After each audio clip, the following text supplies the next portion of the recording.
I know some of you think that you're going to be rock stars. I'm a rock star engineer. I'm a rock star professor. I'm a managing director. I'm a journalist, superstar journalist. You are superstar nothing until Africa is a superstar economy. You will never be respected as an African until the African continent is done well as a continent. I thank you so very much. There's no leader in Africa right now who's the caliber of Gaddafi or caliber of Kwame Nkrumah. We have midgets running around as leaders, intellectually, I mean. No one. Mbeki was almost there, but not really. Kwame Nkrumah, Ben Bella. What did Kwame Nkrumah say? We as Ghanaians are prepared to surrender our sovereignty in part or in total in pursuit of African unity. The independence of Ghana is meaningless unless it is linked to the independence of the rest of the African continent. Ben Bella, what did he say? Let us die a little so that Rhodesia can be free. Let us die a little so that South Africa can be free. These were visionaries. So what I'm emphasizing is that their vision was way ahead of his time. You know, there was a big debate between Nkrumah and Nyerere in '63. Nkrumah was saying, guys, let's move very quickly and unite and be one block. If you get used to being a president, you will not relinquish office. Let's move quickly before you become too comfortable in your little palace as a president.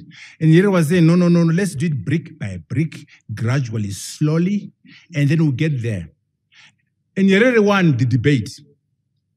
But guess what? We lost the African integration. Because everyone now wants to be a president. They will never give up. Nkrumah, Gaddafi were ready to surrender individual presidency for the collective African presidency. So, yes, they made their own mistakes, but the vision of integration was there. What we need are African leaders who understand that there's more to be gained by coming together than that which is lost. Traditional knowledge systems, you know, we will address that matter if we start with ourselves before we engage China, before we engage the Russians, before we engage the Americans. We will say, we want a space program. What do we know about space as Africans? What are our views about space? What are our values? What does Ubuntu say? What is our knowledge system, our indigenous knowledge system? When you are proactive, when you start with thyself, know thyself, you'll be able to address that matter and actually leverage your own wisdom. Our problem is that we don't start with ourselves. We start with China. We start with India. We start with America and Europe. We never say, I'm an African. What is my belief system? I'm an African. What do I know about space? I'm an African. What are my views about space? What is the history in my continent in terms of understanding space? So, very important point you are raising, and in my framework, we'll solve it because we'll start with ourselves, our history, our culture, you know, as Africans, sometimes we undervalue ourselves. We think we can learn from Singapore, from Malaysia, from China. We can also learn from ourselves. Ubuntu. I am because we are. We are because I am. A person is a person because of other people. They don't have it in China. They don't have it in America. Not in Japan, but we have it. Collective success is more important than individual success. I am because we are. We are because I am. Lots of wisdom. Even when we devise and build our intelligent systems, we must input Ubuntu into our algorithms. The Americans can't do it because they don't know what Ubuntu is. So when we do the programming with Professor Marwala, we're going to be programming Ubuntu into computers. 4D, excellent 4D.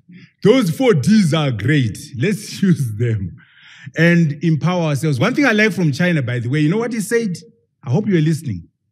Because of nuclear weapons, because of the satellite program, we are very confident We are boiling out of control because we have nuclear weapons. They give us confidence.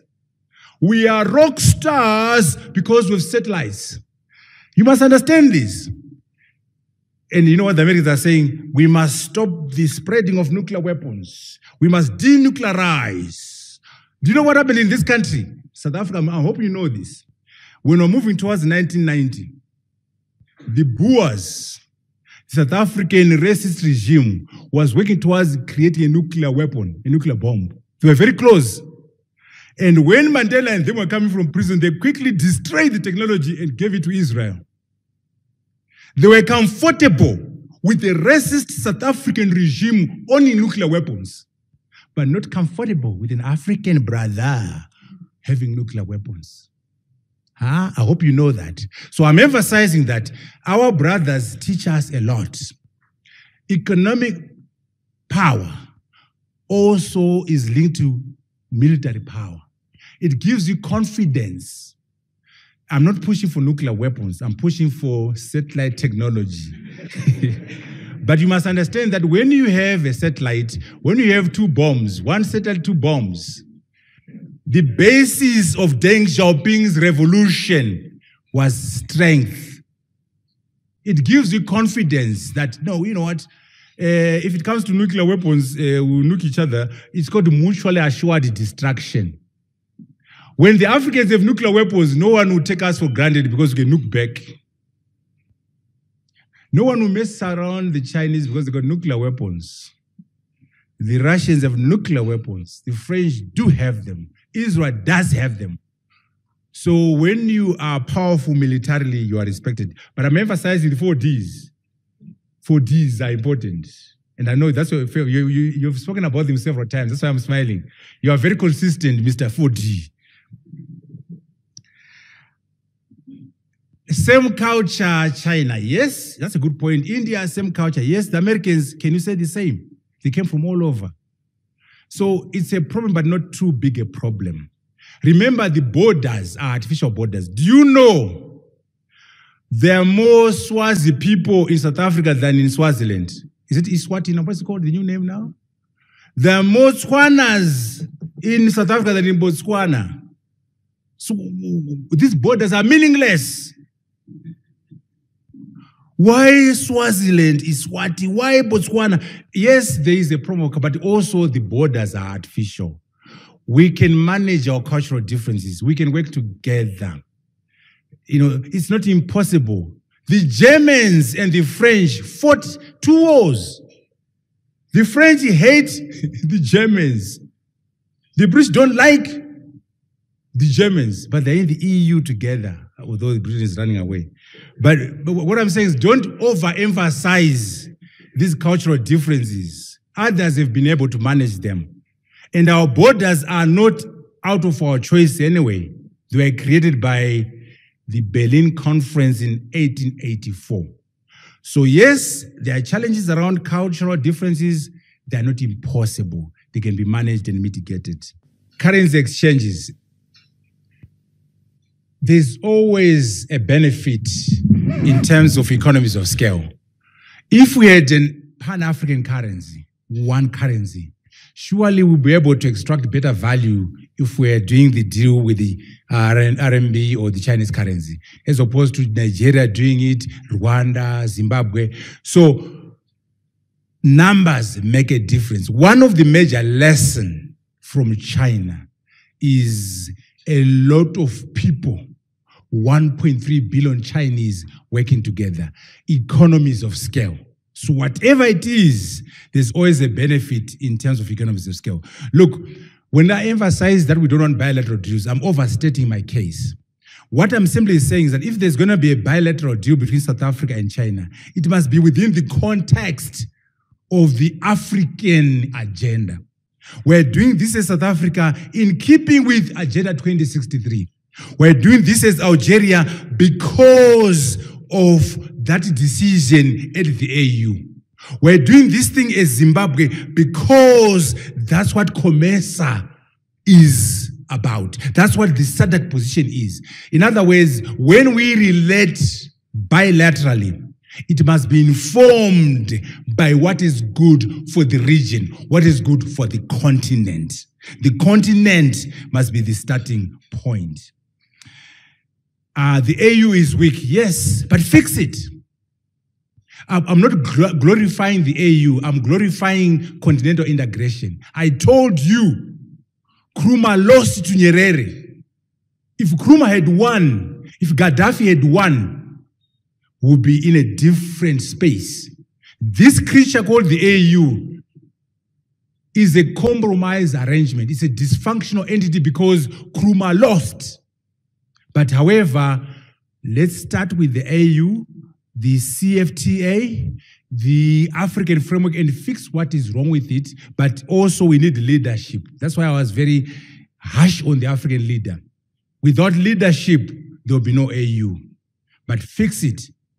Don't abandon it.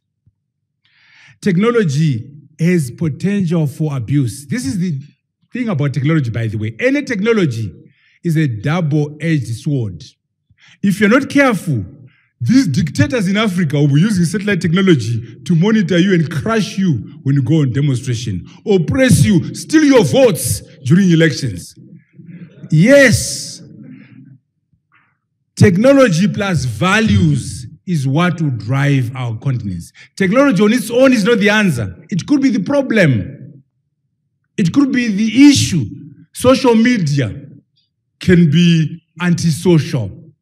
The internet is supposed to connect us, but it can also divide us. There are trolls on the internet.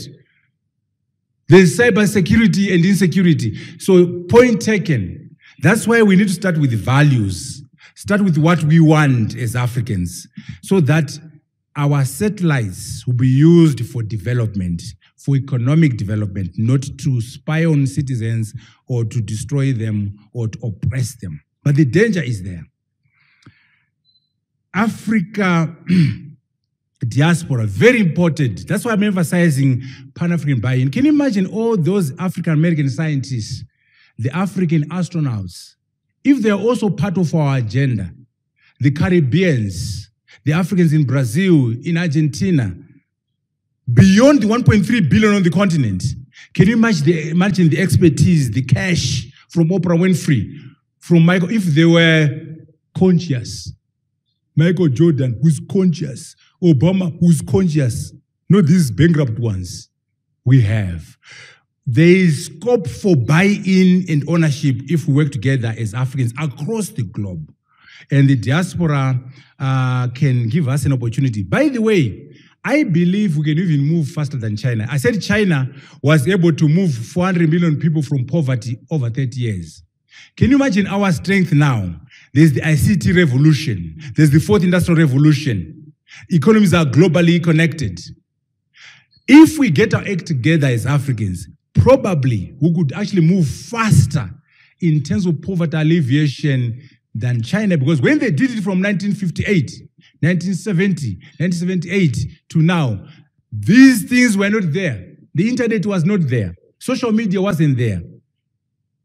Right now, all you need is a good brain and a computer, and you can build an empire. So I want us to learn from China. China was poor like us. China is now a rock star economy. It can be done. Let us learn from them and work with them to become superstars. India, technology transfer, very important. We don't want to assemble. For example, here in South Africa, we assemble Mercedes-Benz, we assemble Ford, we assemble BM. We don't want that. Design your own car. Build your own car. Buy your own car. Can you imagine if we were to produce one truck in Africa, designed in Mpumalanga, called the Ubuntu car? And then as the AU, we decide that every government must buy 2,000. Already there's a market. We said 1.3 billion Africans. That's a market for our products.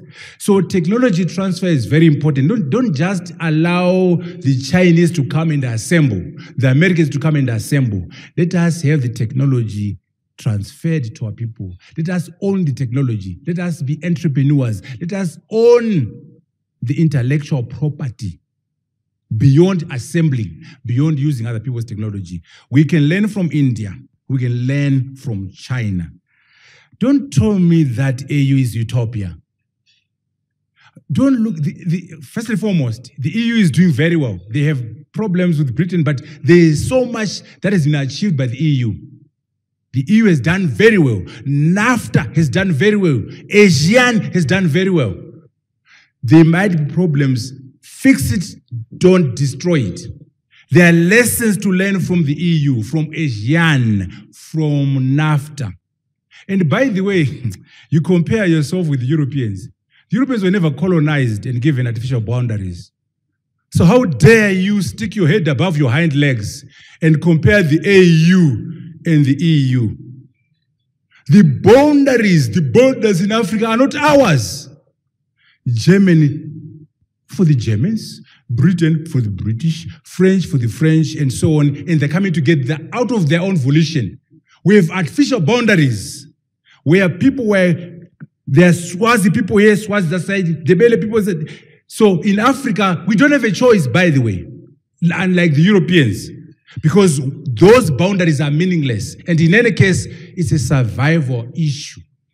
We will not survive under globalization as small little countries. So yes, there are challenges, but it's not utopia. Let's work hard. Let's make it happen. Let's make SADC work, COMESA, the EAC, Maghreb, ECOWAS. Those blocks must function, and the AU must work.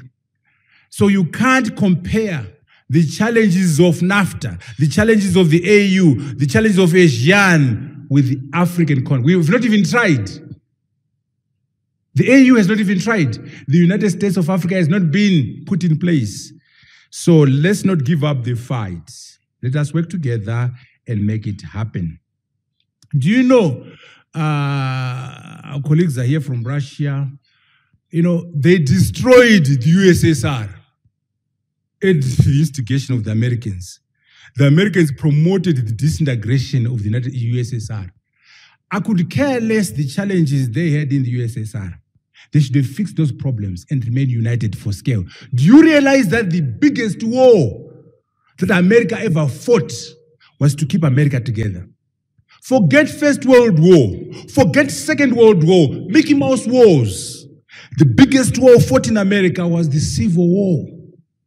The South versus the North. The America versus America. They fought a vicious war, the Americans, to keep America together.